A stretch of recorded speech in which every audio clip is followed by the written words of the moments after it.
Good morning, everyone. As you can see, it's pretty dark outside. It's just that kind of day. It's so great to see you, John. Good morning. Happy Monday.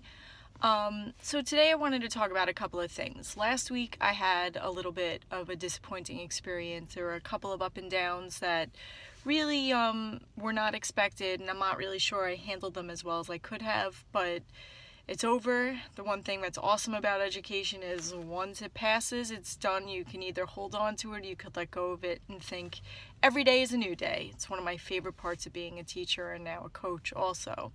This week there's a lot of things set up, a lot of news. My AP class is really into the heart of things. They had their first reflections and major projects due. They had to do a tutorial on a poetic idea. We're going to be doing gallery walks today to view the tutorials, tweeting out ideas that we find from them. The kids are also working on a poetry analysis paper where they'll be applying the information that they've learned in the last couple of weeks as well as the information they learn in the tutorials.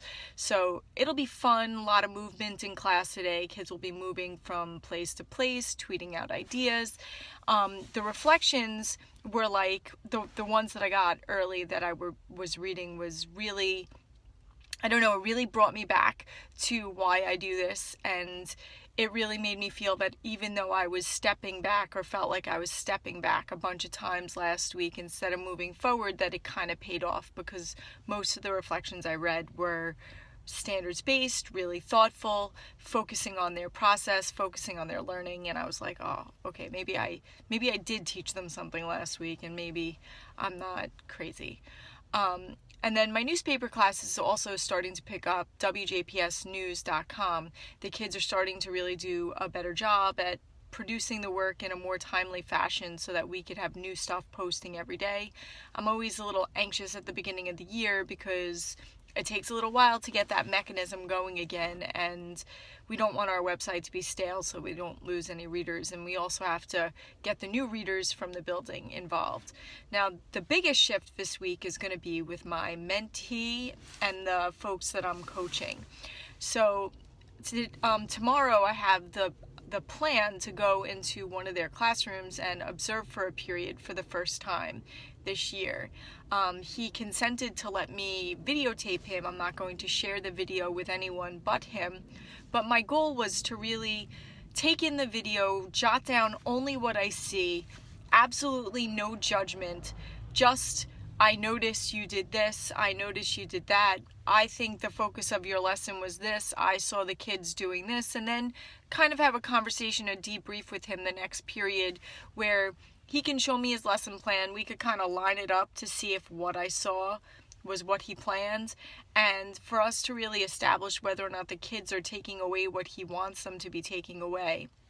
And I think that this is going to be the next major step for me and this person in particular because he's brand spanking new, and the first month of school was seriously logistical help, kind of like, let's get your email set up, did you get your health insurance set up, you need to make sure you get in touch with the custodian because this desk is broken, do you have your rosters, are you on the system? So it was very logistical, important, but like showing him where to get his copies. And now we're going to start getting into the coaching because very soon he's going to get observed and I want to make sure he's prepared. So I know that he checked out his IPC already. I recommended that he do the one with the formal observation. I think for a new teacher, it's really, really, really important to have that pre-observation conversation, have the full observation at least once, and then also get a post-observation where things kind of get explained to you. I've offered to help him go through observations and also kind of put things together. Thank you, John. I'm really new at this, but if I were going to be coached, I would want somebody who was going to find my strengths and help me enhance them. And that's really what my goal is as a coach this year, to listen to the people I'm working with, really gather their trust, and then find the things that they do well, enhance those things, and then the things that need to be worked on, develop strategies with them that are going to work with their teaching voice, not mine. Kind of the same approach that I take to teaching with my students, that it's not really my learning experience anymore, it's their learning experience that I'm focusing on, And although I'm learning with them every single day, I'm not the only expert in the room, and everybody has something valuable to share. So why not treat a coach like that as well? Yeah, I totally agree.